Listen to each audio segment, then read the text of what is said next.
Pesta politik pemilihan presiden atau pilpres masih 1 tahun lagi, namun sejumlah nama senter dibicarakan akan menjadi pemimpin Indonesia selama 5 tahun.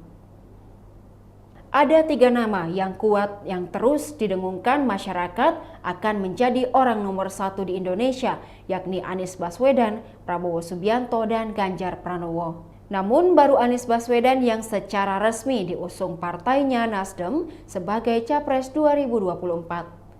Terkait elektabilitas atau minat masyarakat untuk memilih presiden, ternyata nama Gubernur Jawa Tengah Ganjar Pranowo unggul telak. Berdasarkan hasil survei dari Lembaga Survei Indonesia atau LSI, menyebutkan bahwa Ganjar memperoleh 27,7% dari responden.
Demikian Tribun Hot News kali ini, saksikan berita lainnya hanya di kanal YouTube dan Facebook Tribun Timur. Terima kasih sudah nonton, jangan lupa like, subscribe, dan share ya!